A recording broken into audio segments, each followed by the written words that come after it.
Stay tuned. You are about to embark on a great conversation I had with Bob Burg, who is the co-author of the GoGiver series. Now, if you're not familiar with the book, there are 5 core principles that he actually talks about today.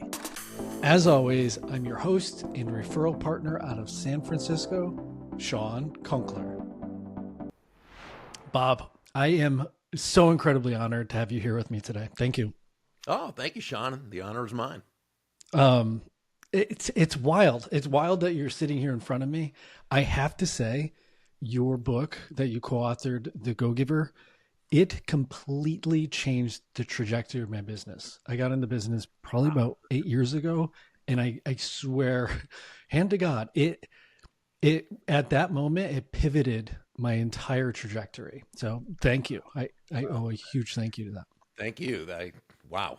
I receive that with true gratitude. Thank you. And just like the book, the gratitude, I love that. Yeah, it's interesting. So my background is I've been in sales for, since my 20s. So I'm probably nearing 30 years of selling. And the GoGiver, which we can dive into, basically the 5 core laws, it changed the way that I viewed the process, my experience, how I was interacting. And again, it changed literally everything. To help give people some context, do you want to jump in and share what those laws are? Yeah, and really, Shawn, they're based on a basic foundational premise, which John David Mann, my awesome co-author and fantastic writer, storyteller, and so what we say that it's really understanding that shifting your focus, and this is really where it all begins with your focus, shifting your focus from getting to giving. Now, when we say giving in this context, we simply mean constantly and consistently providing immense value to others, understanding that doing so is not only a more fulfilling way of conducting business, it's actually the most financially profitable way as well, and not for any kind of way out there, woo-woo, magical, mystical reasons. Oh, just give and do good things and good. Not really. It's a lot more rational than that. It's a lot more logical than that, and it really ties into human nature. And that is when you're that person who can take your focus off of yourself and place it on serving others, discovering what they need, what they want, what they desire, what problems or challenges you can help them solve or overcome, how you can move them closer to happiness. Well, people like you. They feel good about you. You know what? They feel great about you. They want to get to know you. They like you. They trust you. They want to be in a relationship with you. They want to be part of your life. They want to do business with you when that's appropriate.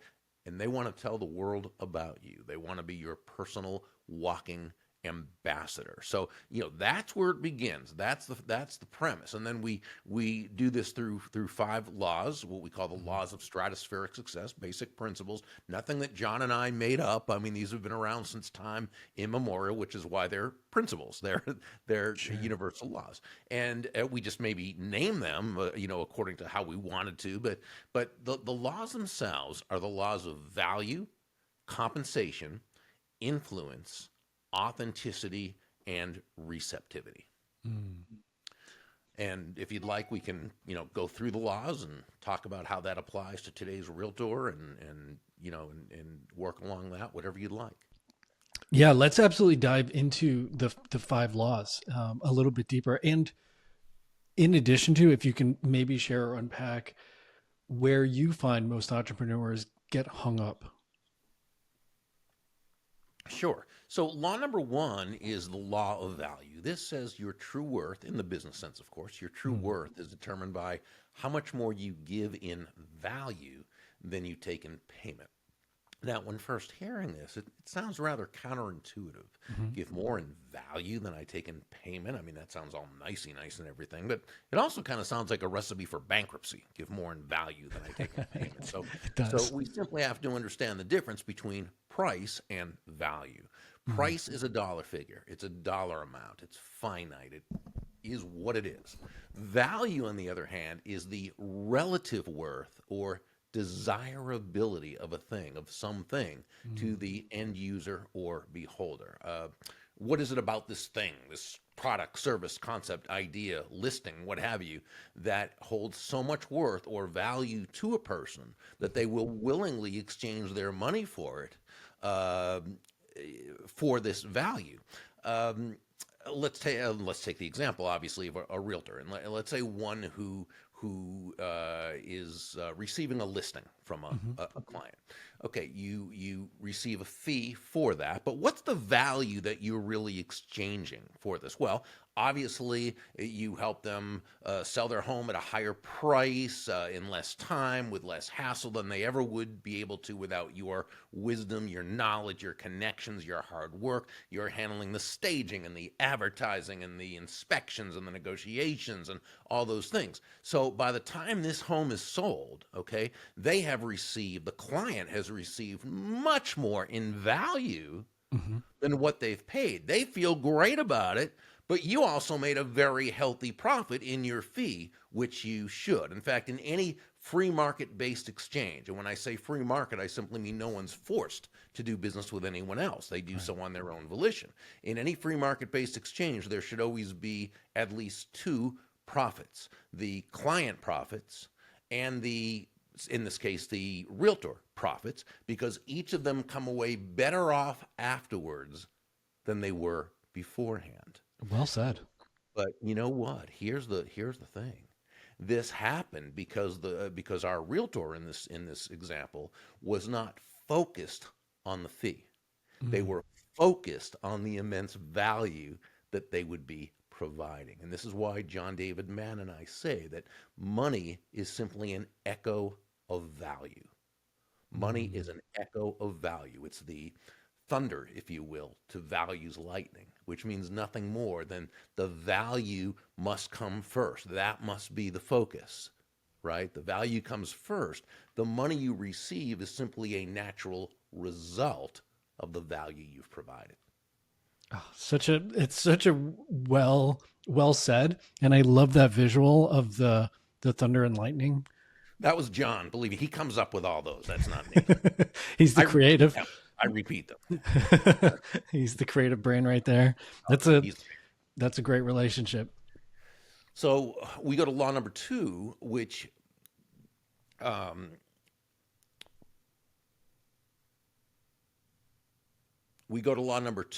is the law of compensation. And the law of compensation says your income is determined by how many people you serve and how well you serve them. So where law number 1 says to give more in value than you take in payment, law number 2 tells us that the more people whose lives you touch with the exceptional value you provide, the more money with which you'll be rewarded. In the story, Nicole Martin, who was one of the mentors, shares with the protege Joe that value, the law of value, represents your potential income. But it's really not enough to work with just one person, okay? Law number 2, law of compensation, represents your actual income because it's all about impact. Yes. How many lives are you impacting, right? So we could say that law number 1, exceptional value, plus law number 2, significant reach, equals very high compensation. Law number 3 is the law of influence. And the law of influence says your influence is determined by how abundantly you place other people's interests first. Again, counterintuitive sounding, perhaps counterproductive sounding, perhaps Pollyanna-ish sounding. And yet, when you think about it, the greatest leaders, top influencers, consistently successful, money-earning salespeople, realtors, this is simply how they run their lives and conduct their businesses. They're always looking out for that other person's interest. Now, let me clarify and qualify this, if I may, because it can be easily misunderstood, and I think it's very, very important. When John and I say place the other person's interests first, we don't mean that you should be anyone's doormat or a martyr or self-sacrificial in any way. Absolutely not at all. It's simply understanding, as Joe, the protege in the story, learned from several of the mentors, the golden rule of business, of sales, and that is that all things being equal, people will do business with and refer business to those people they know, like, and trust. And you know, Shawn, there's no faster, more powerful, or more effective way to elicit those feelings toward you in others than by genuinely moving from that I focus or me focus to that other focus, looking to, as Sam, one of the mentors in the story, advised Joe, make your win all about the other person's win. And you know, there's people who say, well, is that true in the real world, focusing on that other person? Well, you know, it's interesting because one of the things I used to do when I was on the road speaking all the time at large sales organizations, and I'm 66 now, so I'm not on planes anymore, but back when I was, you know, I could be addressing a group of corporate salespeople, and one of the first things I would say is, nobody's going to buy from you because you have a quota to meet. It's true. Right. No one's going to buy from you because you have a sales goal or because you need the money or even because you're a nice person. They're going to buy from you because they believe that they will be better off by doing so than by not doing so. And that's the only reason we could expect anyone to do business with us. Yes. Right. And so what the good news, though, is that for that realtor who really has a heart to serve and improve the lives of the sellers and the buyers they're working with, this is great. Because what they naturally do is they understand that the most self-interested thing that they could do is place their self-interest to the side and make it all about their customer or client. Yeah, I mean, at the end of the day, no one cares how much you know until they know how much you care. Right. Isn't They, that true, right? yeah, it's like if a client just thinks you're in it to fill up your bank account, they're gonna run, Right. Oh, and they will absolutely. smell it all over you. And I love how even that definition parlays into one of the next laws, which is the authenticity, Yeah. is just Yeah. being true, which I'm sure you're going to do a much more elegant way of breaking that one down. But truly showing up as who you are in really internally, genuinely just wanting to be of service. Yeah. The law of authenticity says the most valuable gift you have to offer is yourself. And in this part Yeah. of the story, it featured a realtor, Deborah Davenport. And the main lesson she shared was that all the skills in the world, the sales skills, technical skills, people skills, as important as they all are, and they are all indeed very, very important, they're also all for naught if you don't come at it from your true, authentic core. It's so But true. yeah, but when you do, when you show up as yourself, day after day, week after week, month after month, see, people feel good about you, but people feel comfortable with you, and more than that, you know what? They feel safe with you Yeah. because they know who they're getting. And that's so very important. That type of consistency goes a long way to building and maintaining trust. Now, Yeah. something I've seen that's sort of I guess disturbing. I've seen it, and I think this has really been since social media really came to be. Is that the term authentic has Oh, almost kind of morphed. People talk about authentic, but it seems to mean almost like no boundaries. Just say or do whatever you want. Don't worry about who you're offending because you know what? You're being yourself. You're authentic, and that's okay. I respectfully disagree with that thought process. This would be like the guy who says, well, I have anger issues and I yell at people a lot. And if I were to act any differently, that wouldn't be authentic of me. No, it really simply means this person has an authentic problem that yes. he needs to authentically work on in order to become a better, higher, more effective, authentic version of himself. So what we ask is that people not you use the term authentic or authenticity as an excuse for not growing, but instead use it as impetus to step into their highest sense of self, their highest nature. I personally define authenticity as acting congruently with your values.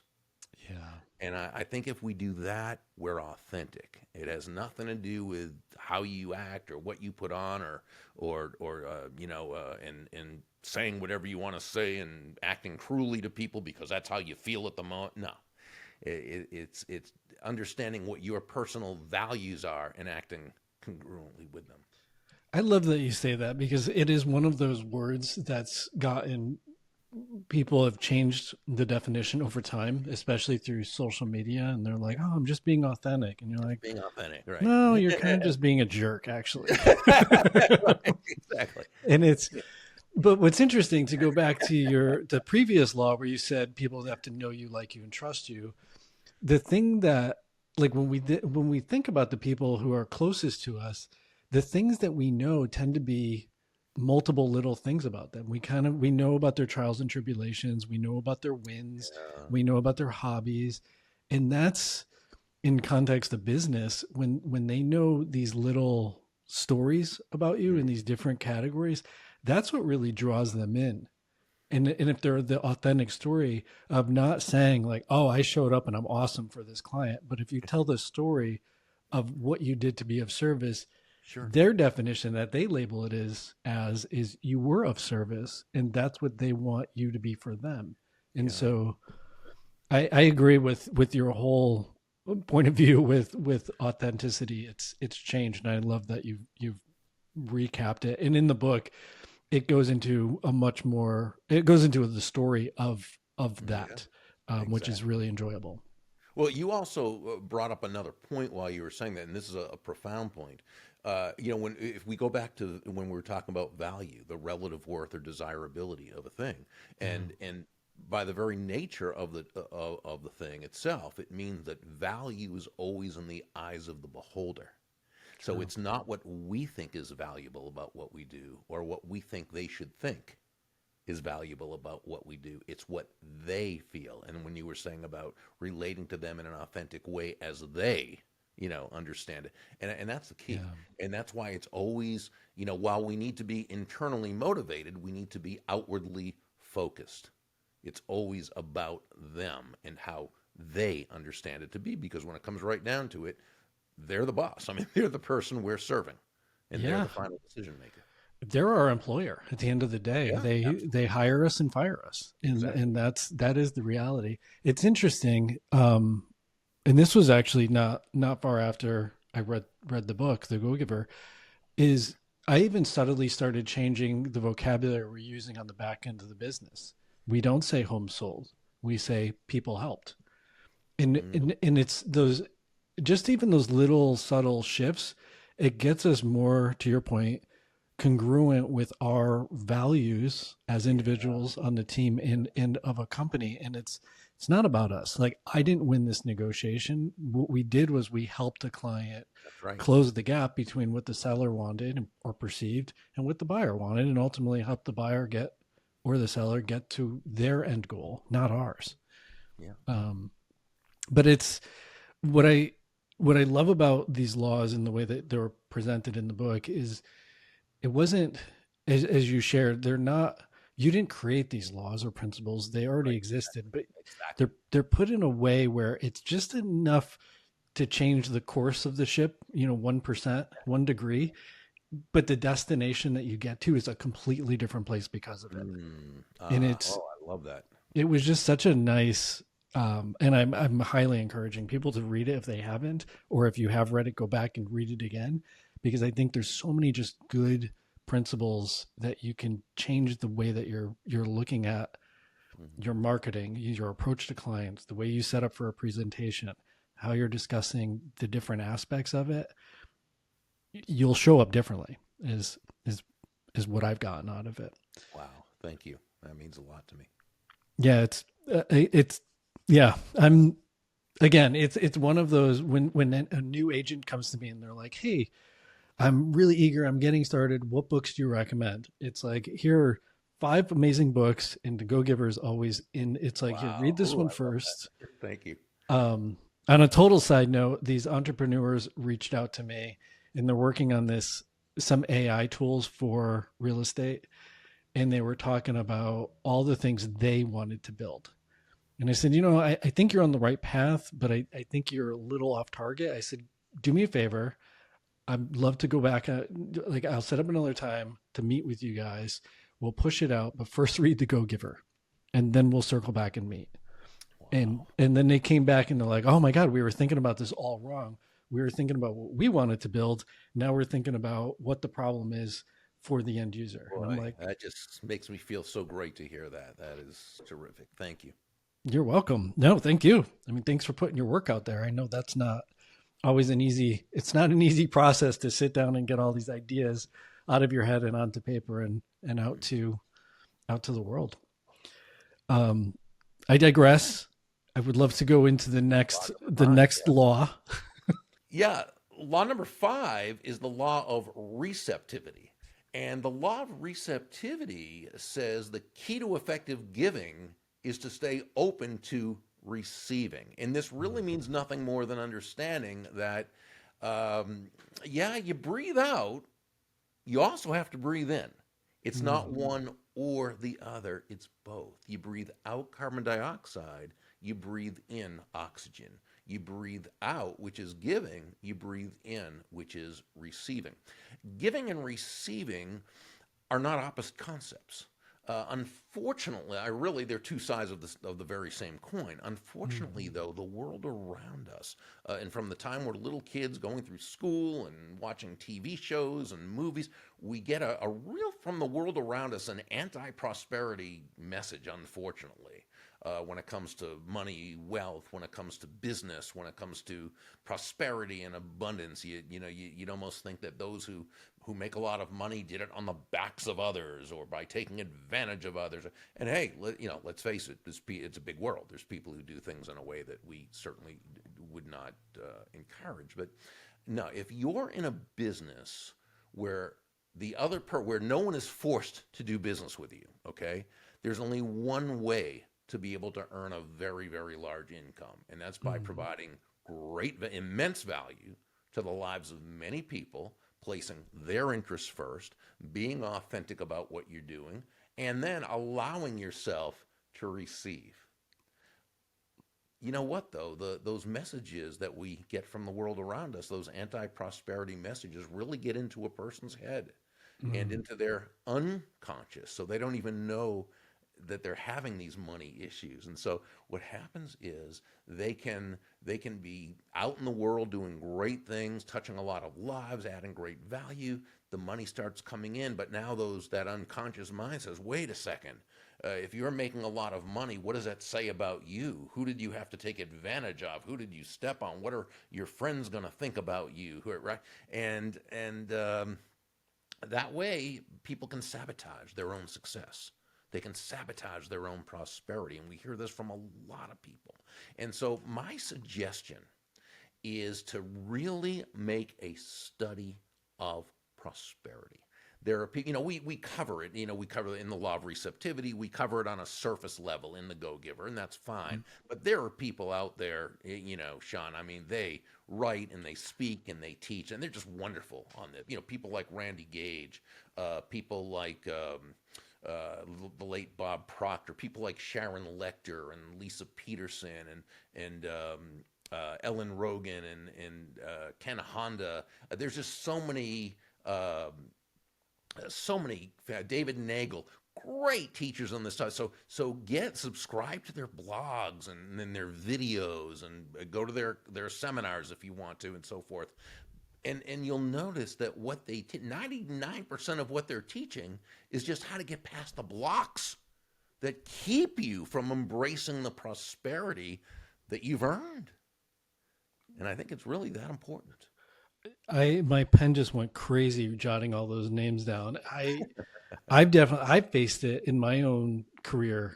It's it's weird, and it comes out of nowhere and it creeps up at the weirdest time, and you're like, you feel guilty and or whatever your go-to emotion around that is. I appreciate you sharing all those names. I'm immediately going to go explore those.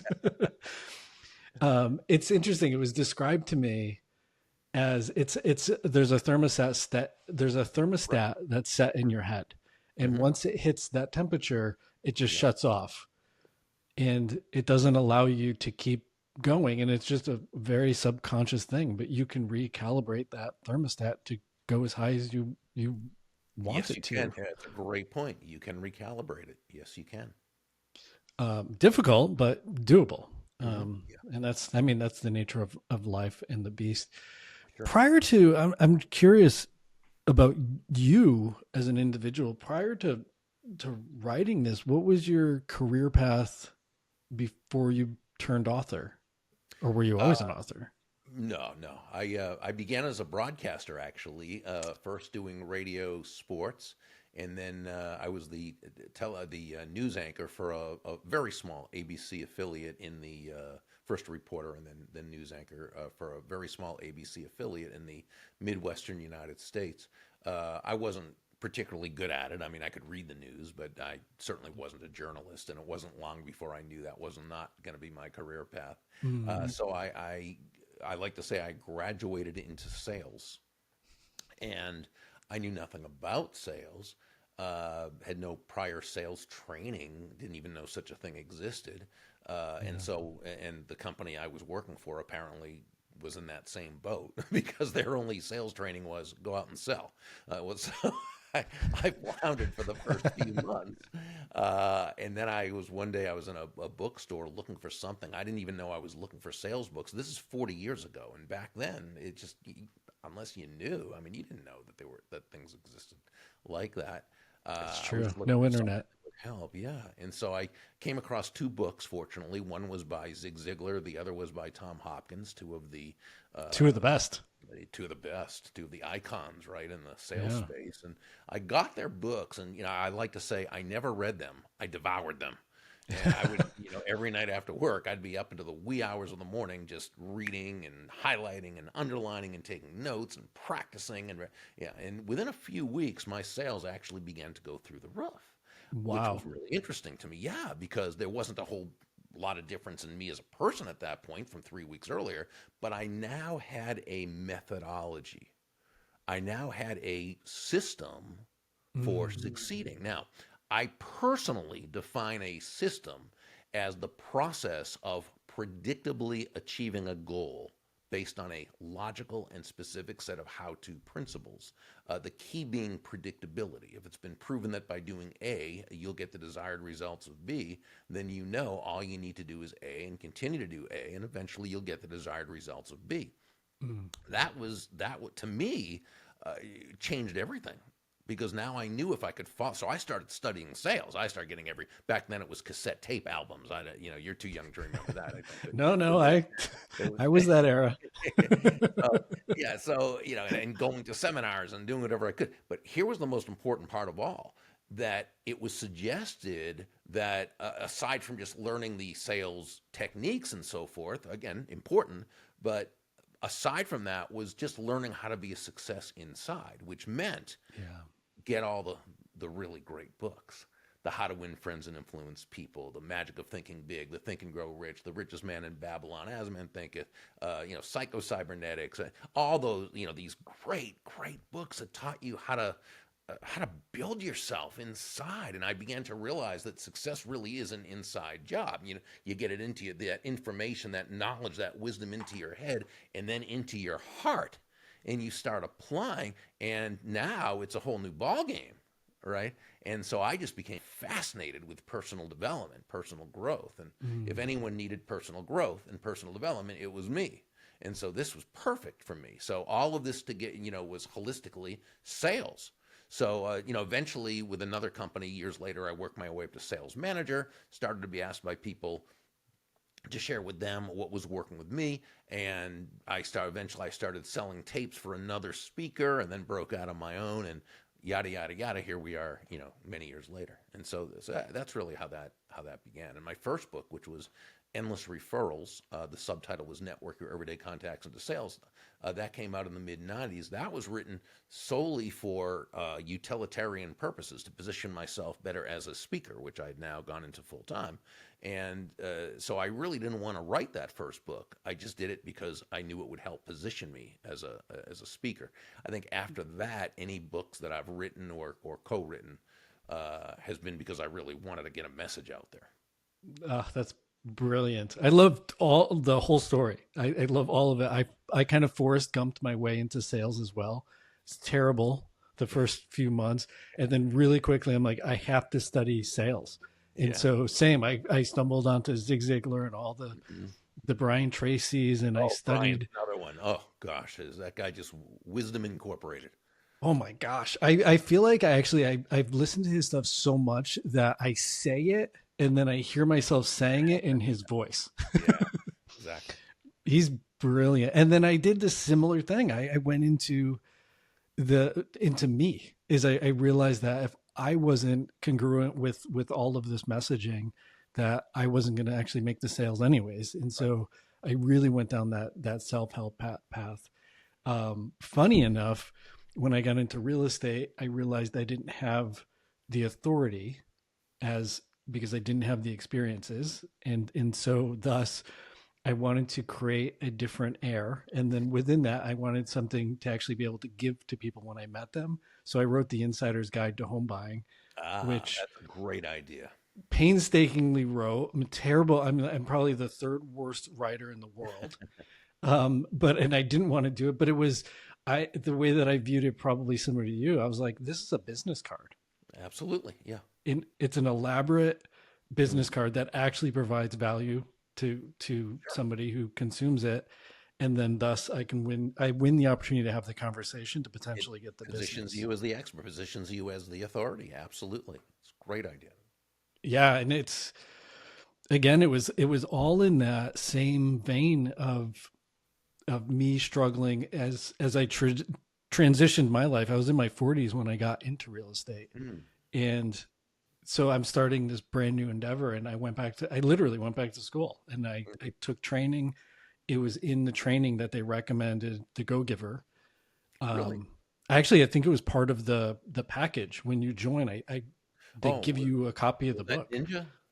It was Ninja. Oh, I Ninja. love I love them. Larry is just he's one of my real life action heroes. Larry Kendall. I've learned so much from him. Just a wealth of knowledge and information. And And so that's how. in real estate and as a human being. I mean, this guy is Yeah. just he is the real deal. It's funny. He embodies the term authentic. Like Yes, he does. Yes, he's he the does. real deal. Hmm. Yeah, and that's when I got turned on to the book. Interesting. It changed between the book and doing the ninja training. It Hmm. changed my philosophy of sales. It Wow. completely shifted my perspective. And I think the big thing was real estate is such a different process for the buyers and sellers. It's such a slow process Hmm. for their decision, and it's so big and so cumbersome for them that we as professionals have to show up in a very different way. It's not like we're just selling them, a new Right. earbuds or something where it's a loss of $100 if they don't love them, or they can just return them. It's a completely different game. Oh, Um, absolutely. Yeah. And yeah, it's not only their perhaps biggest financial decision, but it's one of their most emotional ones as well. And so empathy is just an absolutely critical part of 100%. success as a realtor. And and it's funny, the dictionary definition of empathy is the identification with or vicarious experiencing of another person's feelings. Mm, The challenge is we don't know how they feel because we're not them, right? So I yeah. think the way that we need to communicate empathy is by not necessarily understanding exactly how they feel, but understanding that they're feeling something and that this Excellent. something is distressful to them and that we are there to help guide them through it. That's a great way to put it. You're right. Like you can have or have had similar experiences, but you could have felt completely different in that moment than they do. Right. And it's the challenging thing is giving them the space and the I don't want to say permission, but the space Helping and them feel permission. safe enough to be able to, It, yeah, yes. Yeah, they have to feel safe and they yeah, have to have the space to be able to convey it to yeah, you. exactly. So I mean, if it's a situation within that, like I have to be able to problem solve that, and so creating that environment for them to Exactly. actually go there. Yeah, I would say empathy is the core. It's at the crux of what we do. And if you're from a sales brain, if you're just trying to close the deal, you're going to blow up the relationship. Oh, sure. And I mean, when you think about it, too, the realtor is doing this every single day. So Yeah, they're used to the process. There's nothing about it that bothers them because this is just what they do. But this other yeah, person, this might be the first time that they're buying a home. It might be it's a 30 something couple. They look good, they smell good, they have the right jobs, but there's something that's a little bit off, and they're not being open with you, and who knows what it is going on in their mind, right? So yeah, it could be first, it could be maybe they know that they have not handled their finances well like they should have. Maybe it's that they've been brought up that you don't talk money with strangers, right? And again, that's inside their unconscious, not necessarily what they're thinking. Maybe they're afraid, they're afraid of appearing ignorant, and they don't know if the question they want to ask is something they should at right. And the realtor's not thinking; they're just thinking, "Who cares? This is a transaction. This is a right." And yet, that other person, it's not a transaction at all. It's, no, right? So that's where empathy really comes in. It's realizing it's not you. We've got to be able to again, like you and I love how you said it. Give them the yeah. space, create that environment where they're able to share with us what they need to share, so that we can help them.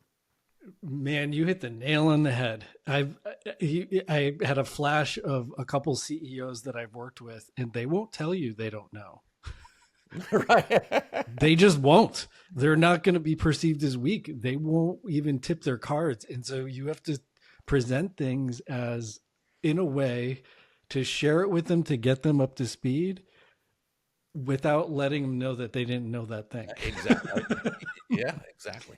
It's an elegant art and it's ever evolving and that's it's funny. That's the thing that always keeps me inspired is it's the human psychology and where people are coming from and trying to meet them with where they're at, but genuinely trying to understand it Yeah. is that's the ever evolving chess game that just keeps me so just deeply engaged with with the process, which I think is cool. Yeah. Bob, man, this time railed by. We flew through this conversation. We Well, have a you're a great couple. interviewer. That happens, when you have a great interview, you made it easy. And No, and I have a great interviewee. It makes it easy. Clearly, you're a pro. I love it. I didn't know that you had actually radio time. I was going to say your voice is just it conveys so well on audio, oh, thank you. and now it totally makes sense of Well, the and they used to path. say I have a great face for radio. That's an old one, but still, it's That is a classic. I haven't heard that in years. Bob, I know you have so many tools and resources for people to learn and gather from. Is there a place that you want to share where people can get more information if they're curious? the easiest place to go is just burg.com. And while they're there, if they'd like, they can subscribe to my daily impact email and check out the GoGiver Academy, in which we have the GoGiver Success Vault. So a lot of fun. So yeah, burg.com. And within that the Go Giver is a whole series. I Yeah. believe there's about a half a dozen books. And there's the last one that I just got through was specifically on sales. And so it kind of dives a little bit deeper and more specific, but they're all they're so good. Oh, thank you. Thank you. Again, having a great co-author, John David Mann, is really that makes these people say, how do you write a really great story? Well, you get John David Mann as your co-author. Start with that. Start with a really great other person. No, that's a great team. When you got that, when you got it, you got it. When the formula's right.